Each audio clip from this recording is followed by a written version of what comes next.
সবাই চৌধুরী ভাই পেজ থেকে আপনার সবাইকে স্বাগতম। আজকে আমি যে বিষয়ে কথা বলবো ড্রয়িং বিষয়ে।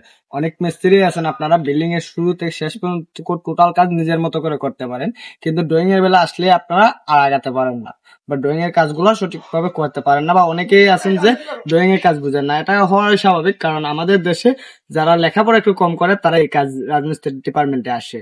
তো অনেক মিস্ত্রি লেখাপড়া নাই, যে কারণে আপনারা ড্রয়িং এর কাজগুলো ড্রয়িং এর কাজ শিখতে বা জানতে লেখাপড়ার প্রয়োজন হয় না। আপনি যদি নিজের একটু জ্ঞান খাটিয়ে কাজ করতে পারেন, আপনিও বুঝতে পারবেন। এগুলো কোনো ব্যাপার না, শুধু আপনার সঠিকভাবে বোঝানোর মতো একটা মানুষ দরকার। তো আজকে আমি আপনাদেরকে নিয়ে বিষয় নিয়ে অনেক কিছু বুঝাবো, তো ভিডিওটা স্কিপ না করে সবাই পুরো ভিডিওটা দেখবেন। ইনশাল্লাহ আশা করি অনেক কিছু শিখতে পারবেন। ড্রয়িং এর কাজ কোনো ব্যাপার না। আমি নিজে কিন্তু তেমন একটা লেখাপড়া করি না, কিন্তু আমি টোটাল সব ড্রয়িং এর কাজ করতে জানি বা করতে পারি। শুধু ইনসিড ড্রয়িং না, যে ড্রয়িং আছে এই ড্রয়িং এর কাজও আমি করতে জানি। তো সবই হলো নিজের অভিজ্ঞতা থেকে, বা নিজের আমার যে উস্তাদ ছিল উনি আমাকে খুব ভালো করে বুঝাইছেন বা শিখিয়েছেন। তো ধন্যবাদ উস্তাদকে আবারও, উনি আমাকে এত সুন্দর একটা কাজগুলো শেখানোর জন্য। আমি তো বয়সটা তেমন হয় না, অল্প বেশি বয়স হয় না, আমি এই ডিপার্টমেন্ট কাজে আসছি, কিন্তু আল্লাহর রহমতে অনেক কাজ শিখেছি বা অনেক কাজই জানি। তো আমি আজকে আপনাদেরকে খুলাসা করে দেবো ড্রয়িং এর কাজ। যারা যারা জানেন না সবাই ভিডিওটা দেখবেন। তো চলেন আমরা ভিডিওটা শুরু করি। এই যে দেখতে পাচ্ছেন এটা কিন্তু আমাদের ড্রয়িং এর লেআউট পাতা।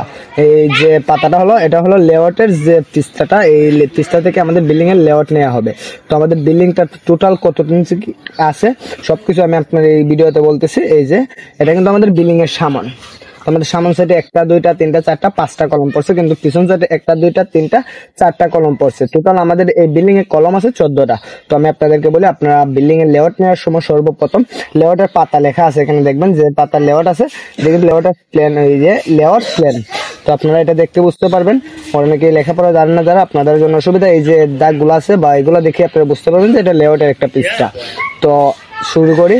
দেখেন আপনাদেরকে আমি বলি, লেআউট নেওয়ার সময় সর্বপ্রথম যে কাজটা করতে হবে, আপনাদের এই কলম থেকে এই কলম জায়গাটা কতটুকু আছে এটা মাপতে হবে।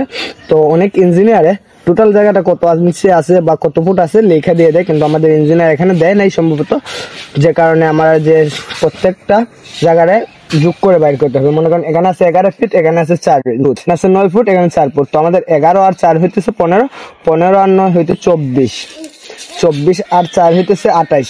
তাহলে আমরা পেলাম 28 ফুট। 5 ইঞ্চি আর 1 ইঞ্চি 6 ইঞ্চি, 6 ইঞ্চি আর এলো 11 ইঞ্চি, তাহলে হইতেছে আমাদের 6 আর 15 ইঞ্চি।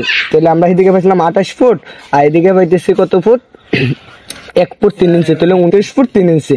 তো সেন্টার টু সেন্টার আমাদের 29 ফুট 3 ইঞ্চি। তো আমাদের এখান থেকে আগে সর্বপ্রথম লেআউট নেওয়ার সময় 29 ফুট 3 ইঞ্চির মধ্যে খুঁটা মারতে হবে। খুঁটা বলেন সুতা টানানোর সময় আপনারা আগে 4 সাইডের যে কোনাগুলো এগুলো খুঁটা নেবেন। খুঁটা নেওয়ার পরে এই কাজগুলো করবেন। আর সবচেয়ে গুরুত্বপূর্ণ যে কাজটা, এখানে কিন্তু আমাদের বিল্ডিং এর যে কলমগুলো আছে এগুলো কিন্তু 10 12 আছে, 12 আছে। এই ক্ষেত্রে কিন্তু অনেক মিস্ত্রি ভুল করেন। আপনারা কি করেন, কলমের সেন্টার দিয়ে দেন। তো এই কাজ অবশ্যই করবেন না, কলমের সেন্টার কখনোই দেবেন না। আপনার যে বাহির সাইডটা আছে, বাহির সাইডটা এটা সবাই জানেন যে সমান থাকবে, যে কারণে 5 ইঞ্চি গ্যাপ হবে। এই যেখানে কিন্তু লেখা আছে এই যে দাগটা, এই দাগটা এই কোণাটা হবে 5 ইঞ্চি বা এই কোণাটা হবে 5 ইঞ্চি, কারণ এটা 10 ইঞ্চি দিকে, আর এইদিকে যেটা এটা হলো 12 ইঞ্চি। যে কারণে এই তো এখানে কিন্তু লেখা আছে যে কোন সাইডে কত ইঞ্চি দিতে হবে। এখানে 5 ইঞ্চি, এখানে 7 ইঞ্চি, কারণ এটা তো 12, তাহলে 7 আর 5 হচ্ছে 12 ইঞ্চি। তো রিং তো আর আমাদের 12 ইঞ্চি হয় না, আমাদের রিং বানাইতে হয় 12 ইঞ্চির জন্য 9 ইঞ্চি। তখন সেই ক্ষেত্রে আপনারা কি করবেন, সেই ক্ষেত্রে আপনারা বাহির সাইডেতে অবশ্যই 3.5 ইঞ্চি দেবেন, আর বাকিটা ভিতর সাইডে থাকবে। তাহলে আপনাদের কলম ডালাই করার পরে বাহির সাইডে 5 ইঞ্চি থাকবে, ভিতর সাইডে 7 ইঞ্চি থাকবে, তাহলে কি বাহির সাইডটা সুতা হবে। এই কাজটাই কিন্তু অনেক মিস্ত্রি ভুল করেন। মাঝখানে সিম ভাবে করতে হবে, যে এখানে লেখা আছে দেখেন, এটা কিন্তু 12 কলম, যে কারণে সবকিছু কিন্তু টোটাল ইঞ্জিনিয়ার লিখে দেয়। যদি লেখে না দেয় আপনার এই দায়িত্ব আন্দাজ করে বুঝতে পারবেন। এই দেখেন এদিকে জায়গা কম, এদিকে কিন্তু জায়গা অনেকটাই বেশি, আবার এদিকে কম, এদিকে অনেকটাই বেশি। তো আপনারা এটা প্ল্যান দেখলেই বুঝতে পারবেন। এই যে আবার এখানে কিন্তু কলম লেখাও আছে কত ইঞ্চি বাই কত ইঞ্চি, কলম কিন্তু 12 ইঞ্চি বাই 12 ইঞ্চি। সি মানে কলম, 3 মানে 3 নাম্বার কলম। এই যে 3 নাম্বার কলমটা আমি আপনাদেরকে যদি দেখাই, 3 নাম্বার কলমটা আমাদের কত হবে, এদিকে না,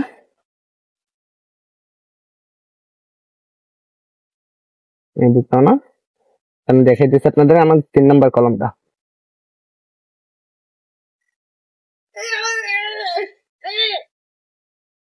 কলমের কথা কই, এই যে আমাদের কলম, এই যে এটা হলো কলম সেকশন। আপনারা বুঝতে হবে C1 হলো আমাদের, এটা হলো শর্ট কলম, যে GL এটা হলো শর্ট কলম নিচে, এটা হলো উপরে মেইন কলম। এখানে দেখা আছে 10 ইঞ্চি বাই 12 ইঞ্চি। এই যে C1, এটা হচ্ছে C2, 10 ইঞ্চি বাই 12 ইঞ্চি। এই যে C3 হলো 12 ইঞ্চি বাই 12 ইঞ্চি। এখন কোনটার মধ্যে 10 ইঞ্চি, 12 ইঞ্চি বাই 12 ইঞ্চি, কোনটা 10 ইঞ্চি বাই 10 ইঞ্চি, এটা বুঝতে হলে আপনারা এখানে দেখতে হবে এই যে C1। এই যে এখানে আসেন আপনারা, এখানে যদি আসেন এই যে দেখতে পাচ্ছেন এটা হলো C1, এটা হলো আমাদের 10/12। আবার এটা হলো C2, এটাও কিন্তু 10/12, কিন্তু রটের সেকশনে একটু বেশ কম, সামান্য একটু বেশ কম। তো আমি পরবর্তী ভিডিওতে আপনাদেরকে এটা বোঝাবো। আর এই যে মাঝখানগুলো এগুলো হলো C3। তো আপনারা এখানে অবশ্যই দেখবেন কোন জায়গার মধ্যে কোন কলম হবে। আর এই কাজটাই কিন্তু সবচেয়ে গুরুত্বপূর্ণ যে কথাটা হলো, এটা মাথায় রাখতে হবে যে কোন সাইডে আপনার 5 ইঞ্চি থাকবে, কোন সাইডে 7 ইঞ্চি থাকবে, এটা আপনাদেরকে মাথায় রাখতে হবে। না হলে কিন্তু পরবর্তীতে বিপদে পড়বেন। আপনি সেন্টার দিয়ে দেন, এদিকে কিন্তু 1 ইঞ্চি বড় হয়ে যাবে, মাঝখানে কলমটা 1 ইঞ্চি বাইরে যাবে। তো আশা করি আপনাকে অনেকটা বলতে পারছি। আর সবাইকে যারা এই ভিডিওটা প্রথম অবস্থা দেখতেছেন, আপনাদের কাছে রিকোয়েস্ট, সবাই ভিডিওটা শেয়ার করে দেবেন, সবাইকে দেখার সুযোগ করে দেবেন। আর আমার পেজে যারা নতুন আছেন সবাই পেজটিকে ফলো করে দেবেন। প্রতিদিন আমরা এরকম ভিডিও আপলোড করে দেবো। আর আপনারা যারাই ড্রয়িং এর কাজ বিষয় নিয়ে একটু সমস্যা আছেন, আপনারা কমেন্ট করবেন যে কোন জায়গাটা আপনার ইনশাল্লাহ আমি পরবর্তী ভিডিওতে দেখিয়ে দেবো। তো সবাই সাথে থাকবেন। ধন্যবাদ সবাইকে এতক্ষণ ভিডিওটা দেখার জন্য। আসসালামু আলাইকুম।